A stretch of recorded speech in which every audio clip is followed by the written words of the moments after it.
ঐতিহাসিক সোহরাওয়ার্দী উদ্যানে আজ নতুন ইতিহাস রচনা করছে বাংলাদেশ জামায়াতে ইসলামী। ৭ দফা দাবিকে সামনে রেখে আয়োজিত জাতীয় সমাবেশে উপচে পড়া মানুষের ঢল। ভোর হতে না হতেই দেশের নানা প্রান্ত থেকে হাজার হাজার নেতাকর্মী ঢাকামুখী হয়েছেন। সোহরাওয়ার্দী উদ্যানের কোনো জায়গা ফাঁকা নেই, সবার মুখে প্রতিজ্ঞার আগুন, হাতে দলীয় প্রতীক দাড়িপাল্লা, গায়ে দলীয় রঙের টি শার্ট আর পাঞ্জাবি, সব মিলিয়ে যেন এক বিপুল জনজোয়ার।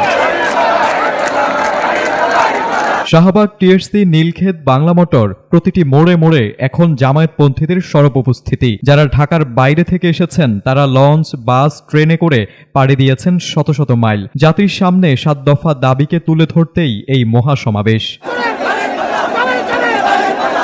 জামায়াতের এই ৭ দফা দাবি শুধু তাদের রাজনৈতিক স্বার্থ নয়, বরং পুরো জাতির পরিবর্তনের জন্য একটি রূপরেখা বলেই দাবি করছেন নেতারা। বিশেষ করে ৫ আগস্টের গণহত্যার বিচার ও জুলাই সনদের পূর্ণ বাস্তবায়নের দাবি আজকের এই সমাবেশের কেন্দ্রবিন্দুতে। শহীদ ও আহতদের পরিবারের পুনর্বাসন এবং প্রবাসীদের ভোটাধিকার নিশ্চিত করার আহ্বানকে কেন্দ্র করে গোটা সোহরাওয়ার্দী উদ্যান প্রকম্পিত হচ্ছে। সমাবেশের শৃঙ্খলা রক্ষায় ২০,০০০-এর বেশি স্বেচ্ছাসেবক দায়িত্ব পালন করছেন। সকাল থেকেই তারা বিভিন্ন পয়েন্টে অবস্থান নিয়ে মাঠের নিরাপত্তা ও সার্বিক ব্যবস্থাপনায় নিয়োজিত। তাদের কর্মকৌশল, সংযত আচরণ এবং দলীয় শৃঙ্খলার নিখুঁত প্রদর্শনে অনেকেই মুগ্ধ। সোহরাওয়ার্দী উদ্যানকে কেন্দ্র করে গোটা এলাকা যেন এক উৎসব মুখর রাজনৈতিক চত্বরে পরিণত হয়েছে।